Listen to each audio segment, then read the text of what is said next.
Thanks, Miller Man. Well, we got breaking news here.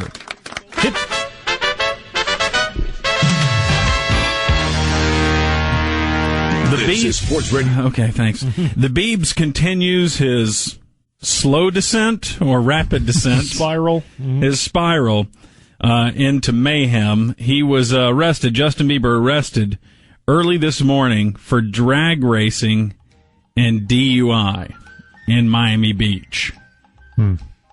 He was in a rented Lamborghini, and they had to use his entourage had used their cars to block the traffic and create a drag strip for the Biebs. So Really? So he could do a little drag racing in his rented Lamborghini. So this happened about 4 in the morning, 4 o'clock this morning. He was pulled over, failed a field sobriety test. So he is in custody at the police department where he is being tested to measure his BAL, or blood alcohol level. Let me translate it for I hope you. they also arrested his entourage for blocking traffic for a drag race. Should. He's the Biebs. He's one of our most cherished entertainers. He deserves this. He is on the brink of disaster. At least he didn't wrap it around a telephone pole or something. Mm-hmm. They say he's been spotted in different places in Miami the past few days, been posting videos and photos of himself smoking a cigar, skateboarding at Lil Wayne Miami Skate Park. Miami's a perfect town for him. You got to live there. You think? Yeah, it seems to really agree with him. Yeah. I mean, he's... Oh, it's not that he's staying out of trouble in California either. That's true. And apparently they say that he hit the Mansion nightclub before heading to the King of Diamonds strip club, too, one night. And this all comes on the heels of that egging incident. You know, what about eggs? Just a few weeks ago, his home was searched after he was suspected of pelting a neighbor's home with eggs. And during that search, a member of his crew was arrested for either cocaine or ecstasy possession. And the weird thing is, there was another story that said that it wasn't just that one bit of drug that they found there. It said that his house was strewn with drug paraphernalia. Strewn in with drug paraphernalia, including bongs, hookahs, empty codeine bottles, custom hand-decorated scissorp cups. They say that's his big drug, that he loves scissorp. What's that?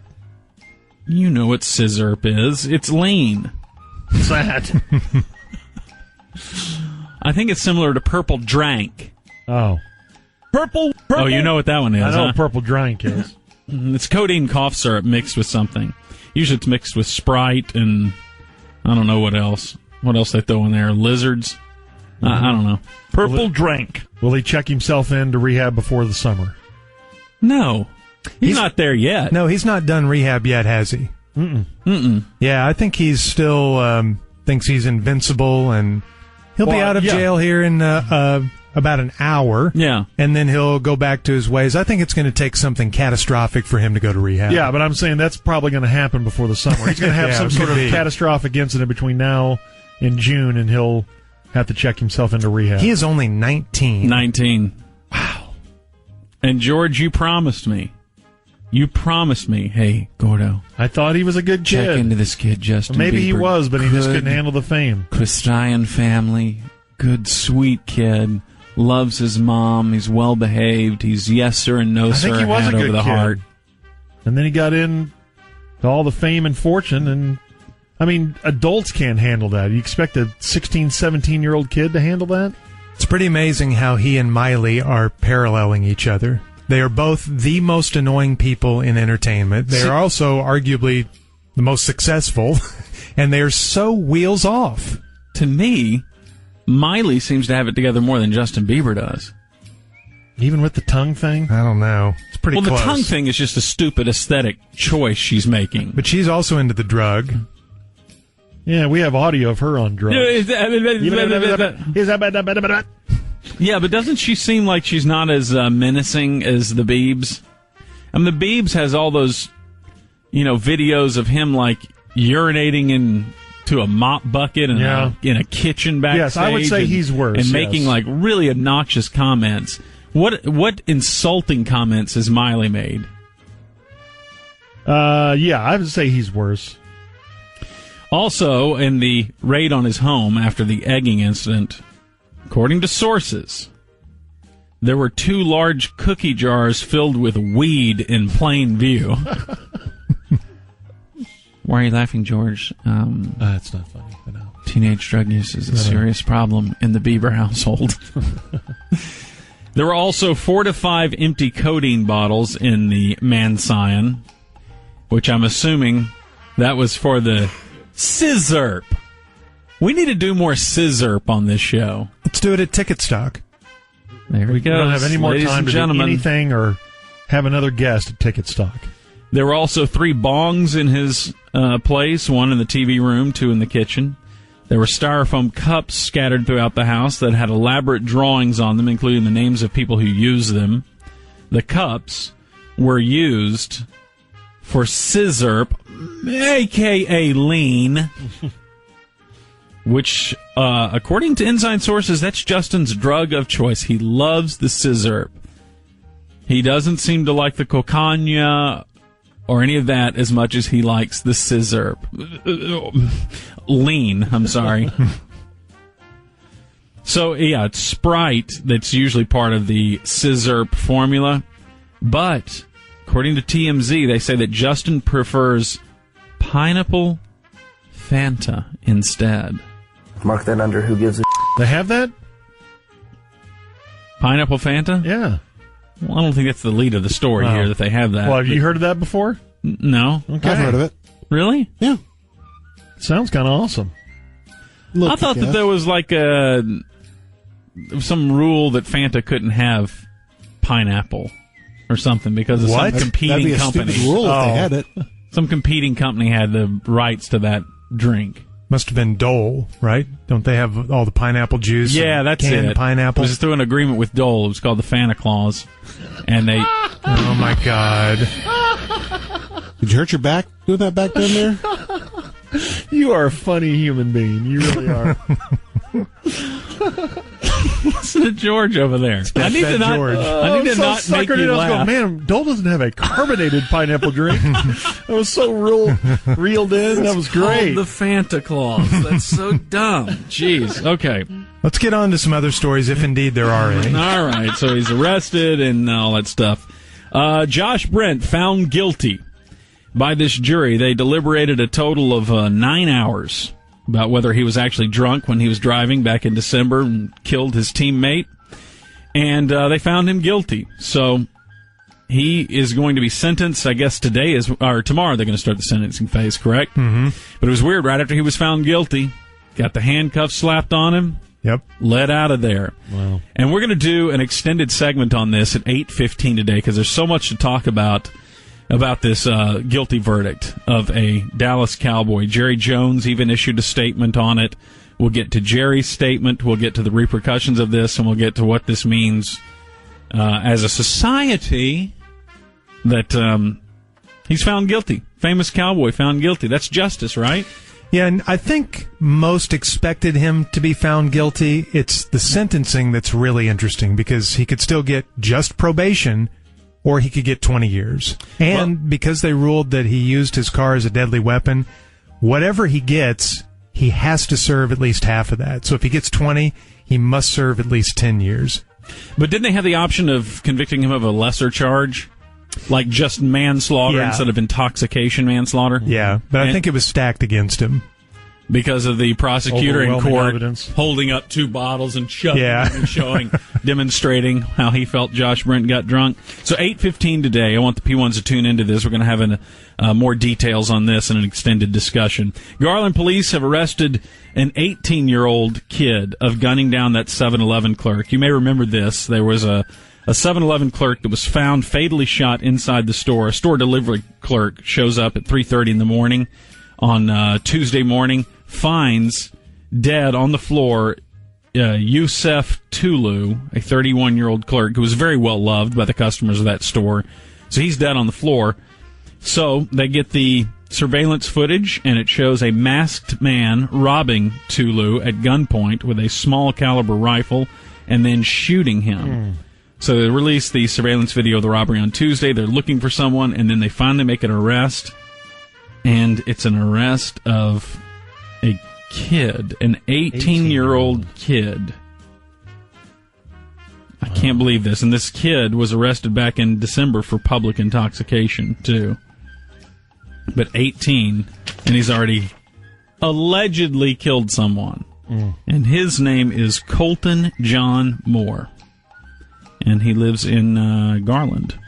Wow. So, 5-alarm fire at some Dallas apartments destroyed an entire block of townhomes there in Lake Highlands.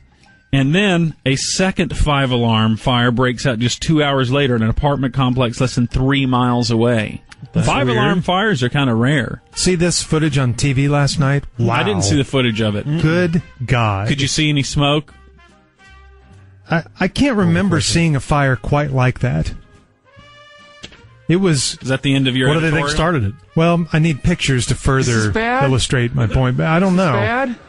But one of the TV news choppers was up above it, and it was so creepy looking because it was gigantic.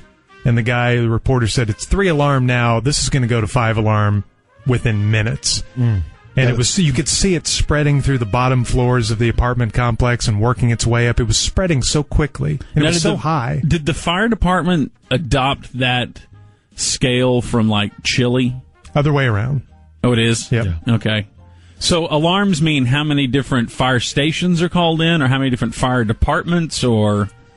You know, we talked about this one time. How high the flames are, or how many big engines are called in? Yeah. Yeah, something like that. How many Dalmatians are on the scene? Everyone make it out okay? Oh, boy. Craig, did everyone make it out okay? July. You know, I never heard. Well, get on I'm to assuming him. that would be any more than I did. I'm not delivering the news. Questions, then answers. Obviously. And a judge is expected to, he's going to hear testimony on Friday about whether or not they're going to take that woman off of life support, the one that's gestating the fetus. Yeah, did you hear the news about this? Yes. Now, of course, his family, the woman's family, her husband and her parents are wanting to take her off of life support and get her buried, be done with this. But the hospital keeps her alive because she has a fetus inside of her that was still had a heartbeat, still living. And it's an incredibly interesting case. There's so many different angles to it. But the news that we found out, according to his people, right? Mm-hmm. Quote, according to the medical records we have been provided, the fetus is distinctly abnormal. Even at this early stage, the lower extremities are deformed to the extent that the gender cannot be determined. The fetus suffers hydrocephalus. It also appears that there are further abnormalities, possibly a heart problem that cannot be specifically determined due to the immobile nature of Mrs. Munoz's deceased body.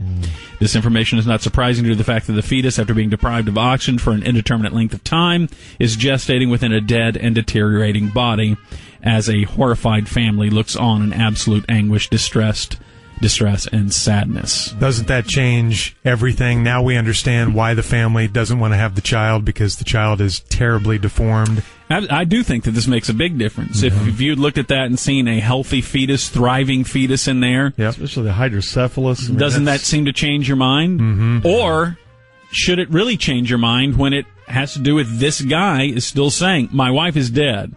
It should be no matter what the shape of the fetus is in, if his wife is dead, he should be able to make this decision, right? Yes. Yeah, I think so. But yet it does affect me whether or not this fetus is tremendously disabled, impaired in some way that makes its chances of survival even risky. Yeah, I don't know if he's doing the right or wrong thing, but I do understand his perspective now much more clearly.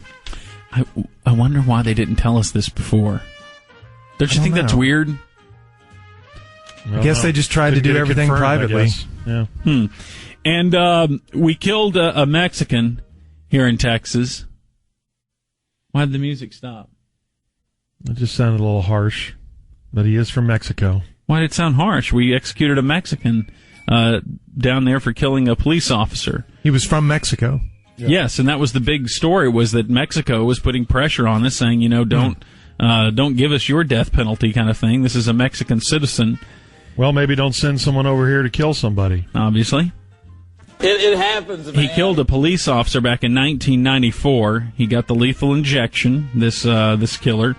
And even Secretary of State John Kerry asked Greg Abbott to delay the execution, say it can impact the way that American citizens are treated in other countries. But Rick Perry sounded off on it. He said, it doesn't matter where you're from. I mean, if you commit a despicable crime like this in Texas, you're subject to our state laws, including a fair trial by jury and the ultimate penalty. So I'm sorry that this Mexican's dead. He didn't say that. Adios, mofo. That was not what he said either, Jer. All right, birthdays? Birthdays today. You're sure of that? I haven't heard that one.